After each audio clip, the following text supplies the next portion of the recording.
Whenever I find out that someone I know is switching over to homeschooling, my first thought is, why would you choose that? Why are you taking on that burden when we have people to do that for you? And also just when I think of homeschoolers, I have that traditional family in my brain that has 11 children and they live on a farm and they learn about their chickens, like they learn math through their chickens. I don't know.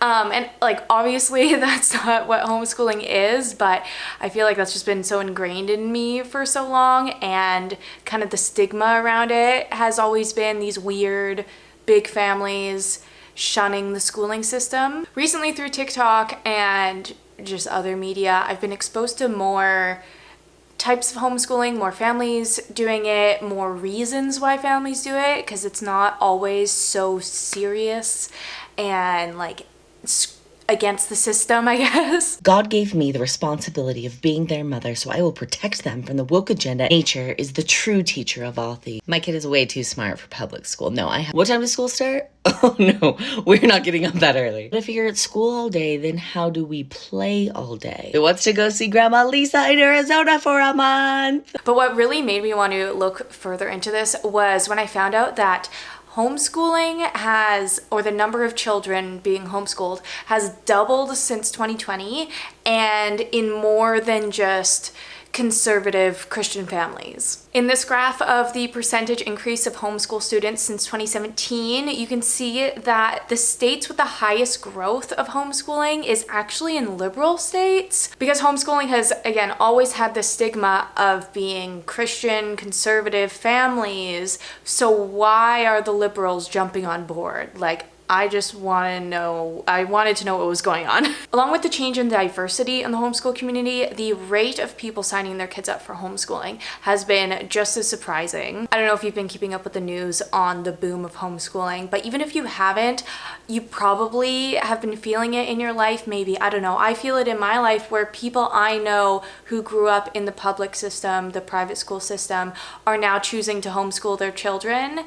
And it just kind of feels like, where's that coming from, knowing that they had good experiences when they went to school? And you know, there's always been people choosing to homeschool for reasons of the flexibility, integrating religion into their studies, or just more time with their children. But with there being such a huge increase of kids signing up for homeschool, there has to be more at play. Something changed. You can see in this graph that since 2020, the rates of homeschool jumped by 50%. Like I said, initially looking at this graph, it makes you think just like, oh yeah, that's when kids stayed home from school or did school from home. But the interesting thing is that rates didn't really go down. Like, they dropped a little bit, but they still stayed fairly high moving into 2023. So these children didn't go back to school after the school at home ended. And now homeschooling is actually the fastest growing form of education in the US. Fast forward to 2023, parents were asked why they've chosen to homeschool, and this included concerns about school environment, religious instruction, dissatisfaction with academic instruction, discrimination and bullying, and insufficient special needs support. But these have all been persistent issues prior to 2020. The ones that stand out are school shootings and COVID concerns. Obviously, those have changed in the past few years. So let's talk about the biggest players in this shift to the homeschooling movement. But first, I do want to talk about today's sponsor, who is Haya. Did you know that many children's vitamins are actually candy in disguise? When I was looking to get Rook on a multivitamin, I was struggling with finding most of them are filled with sugars, dyes, artificial flavors, just a bunch of stuff you shouldn't be putting in something that's supposed to be healthy for you. And even though we try really hard to put Rook on a healthy diet, kids are still gonna eat what they want to eat at the end of the day. And that's why I felt the draw to get a multivitamin to really top up what he was missing out on. And that is where Haya comes in. The pediatrician approved superpowered chewable vitamin. Haya fills the most common gaps in children's diets to provide the nourishment our kids need with a yummy taste that they'll love and no added sugar. I feel like sugar is in pretty much anything that's labeled for kids, because obviously children are gonna like it if there's sugar in it. And I'm just really turned off to that because I grew up with a pretty strong sugar addiction and have spent all my adult years trying to battle it, counter it. So the less sugar I can give Rook, the better, in my opinion. Obviously, we're not going to cut all of it out, but I just want to avoid sugars in things that don't need to have sugar in them. Not to mention, it tastes good. Rook asks for it multiple times a day, and I have to remind him we've already had it today. And every time he takes it, he asks, "What is this? What's in this?" And I tell him it's just fruits and veggies, like it's just good for you. Your first month comes with this reusable glass bottle that also includes stickers so you can personalize it. We got Rook's name on there. And then every month after that, you get refill pouches that are plastic free, which means that Hiya is not just good for your children, but it's also good for the environment. Hiya is offering you guys 50% off your first month. So head over to the link in the description or just go to hiyahealth.com/embersash to redeem that offer. Thank you so much to Hiya for sponsoring today's video and keeping my child healthy. And now let's get back into homeschooling. The pandemic removed the stigma around homeschooling because everyone was forced to do it and gave parents the first-hand experience to kind of trial run it. The executive director of the National Homeschool Association said that parents now know that children learn faster in a homeschooling environment, they're happier, behavioral issues tend to disappear, and the children have much more time to do the things that they're interested in and give them fulfillment. Following the lockdown, when schools reopened to in-person classes, some parents who came to homeschooling out of desperation now weren't scared of it anymore and liked the experience. We started homeschooling in 2020 because my kids got sent home on distance learning, and having to have all of these kids on screens at different times for their classes was kind of a nightmare for me to juggle during daycare. And so when that following school year rolled around, I was afraid of my kids getting sent home on distance learning constantly because of COVID. And I was like, we are not doing this. So I just decided, since I didn't know how that school year was going to go, that we were going to try out homeschooling, and turned out to love it.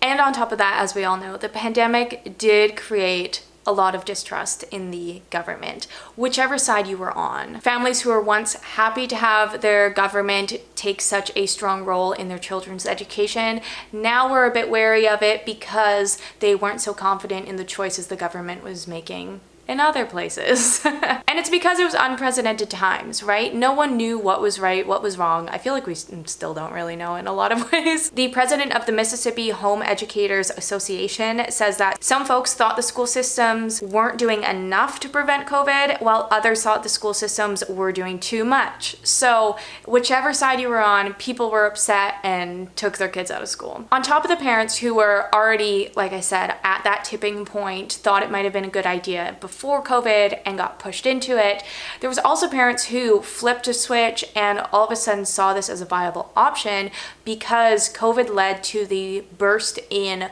online opportunities, more options in the homeschooling world. Homeschool doesn't mean you school. In fact, our oldest daughter has been homeschooled since she was in the 4th grade, and Katie and I have done 0 of the schooling.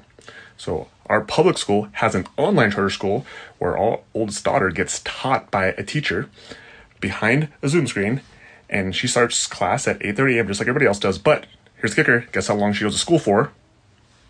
2 hours. So what does she do for the rest of the day?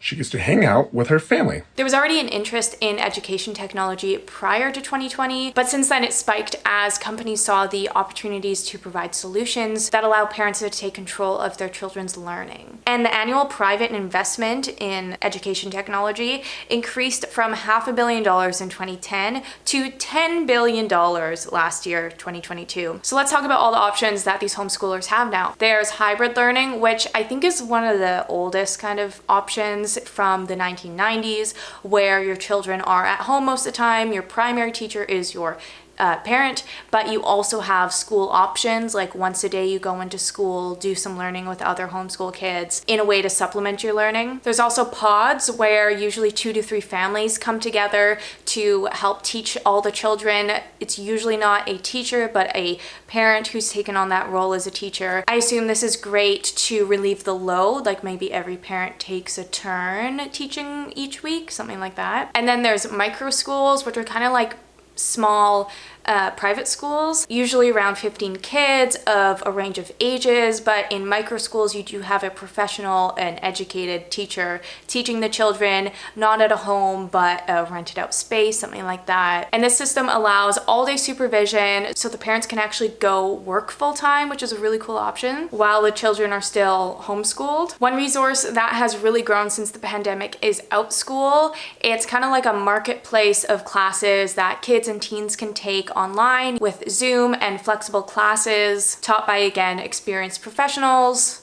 It's just kind of like online school. Another really cool option that's come up is Prenda. It connects homeschool families with micro school teachers. It's kind of like Airbnb for education, where parents go on, put in their information, their child's information, what they're looking for, and you get matched with a teacher. And Prenda grew massively over the past few years as parents were looking for more of these homeschool options. So with this boost in technology options mixed with all the in-person options that were already in place, your children can now get a high level of education at a low cost potentially, while benefiting from the flexibility of working at your own pace. And like I said, there's also options, or maybe a mixture of options, where your parents can where the parents can still work full-time. This poll found that 1 in 10 homeschool families are using micro schools or learning pods, and online classes are now used by nearly 60% of homeschool families. But like I said, it's not just that there's more homeschoolers than there were prior to 2020. It is now a much more diverse group of people. While there are still a lot of religious homeschoolers, they no longer dominate the space like they used to. In a 2012 federal survey, nearly 2 in 3 homeschool parents listed a desire to provide religious instruction as a reason for homeschooling. That dropped to about half of parents in 2016 and a small majority in 2019. By summer 2023, the share had fallen to 34%. As well, although there was an overall increase in homeschooling rates among American children in general, the most dramatic increase was seen in Black families. The data reveals that the number of Black children that were homeschooled rose from 3.3% in spring of 2020 to 16.1% in the fall of 2020. So where did this big push come from? Some of these Black families have said that their choice to switch over to homeschooling was heavily influenced by living in majority white neighborhoods and just wanting their children to have more confidence in their Black identity and know more about their culture. The idea that you can center people of color in your curriculum, I think it was one of the most empowering feelings for parents.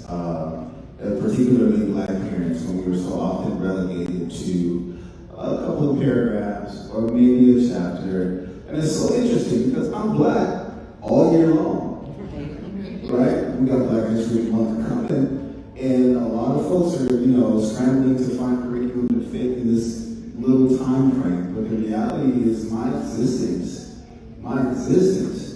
is not dependent on this window that they allow for me to study myself. So as a parent, both as a father and as an educator, it was important to me to be able to give other parents the opportunity to learn about, to celebrate, to be proud of themselves. Issues like adultification bias and the school to prison pipeline have been a growing concern for these families. And just like other non-minority families, COVID gave them the push to switch over. A large shift came in August 2021 when 27 states introduced bills that restrict how teachers can teach certain aspects of racism and sexism. Florida State Board of Education banned critical race theory from public school classrooms as it would shield school children from criteria that could distort historical events. This would be limiting discussions over controversial issues and anti-racism education. And while some people supported this movement, saying that it's inappropriate for children to be learning about these things and racism, there was a lot of kickback saying how important it is that these children are learning accurate historical events. The NAACP says that societal issues like Black Americans' higher mortality rate, outsized exposure to police violence, the school to prison pipeline, denial of affordable housing, and the rates of death of Black women in childbirth are not unrelated anomalies. Critical race theory helps us understand how laws and policies, even the ones that aren't explicitly about race or racism, can cause or worsen racial disparities. So this has understandably impacted the way the Black community puts their trust in their education education system and led to a lot of people leaving for homeschooling. Pamela Smith is an example of a Black mother who has been homeschooling for 14 years, has 5 children, and was asked to discuss this issue. She said the whole thing with critical race theory has really opened a lot of parents' eyes, and it has made me more grateful for being a homeschooling parent because I can teach my children true American history without watering down or romanticizing the enslavement of our people. We have the opportunity as homeschooling parents to teach our children true American history without it being censored or anything like that. I absolutely love having the opportunity to teach my children true history. And to remind you, this was 2021 at a time when emotions were really high. The Black Lives Matter movement was going on, but was really peaking. There was also really high tensions around the George Floyd incident. And I don't really feel qualified to really talk about these issues, but it is so evident that these circumstances, these events led to so many families with diverse backgrounds feeling safer teaching their children at home. I'm sure that there's more reasons why families chose to switch over to homeschooling since 2020. These have been the biggest ones that I could find. Now, do I think that homeschooling is going to take over and be the new norm? Probably not. The pandemic was a great opportunity for families who were wanting to try it, to get to try it and enjoy it. But I also think in a time of economic crashing, or at least, the cost of living crisis, it doesn't make sense for a lot of families to leave the public school if their kids are enjoying it, to teach them at home and reduce their pay potentially. Like I said, there are options to school at home while still working full time, but it definitely seems like a juggling act, and you have to be very intentional of your scheduling and your programs. And when your kids are in public school, private school, it's just cut and dry, right? I guess my final thoughts on the matter are it's really cool that these families got to switch over who wanted to, and to see what it's actually like, because there is that stigma that you're teaching your children for 6 hours a day, and that's not what it is. But I do definitely wish that families didn't feel forced out of the school system, or that they weren't leaving out of fear or disappointment, and that this movement towards homeschooling, while is great and so good for those families for choosing that, I think maybe it should be a sign that there are issues in the public school system potentially. Let's at least look into that, see how we can improve it, because it's not just people wanting more time with their children. There's people who are leaving school out of fear. Not cool. But that's just me and my thoughts, so.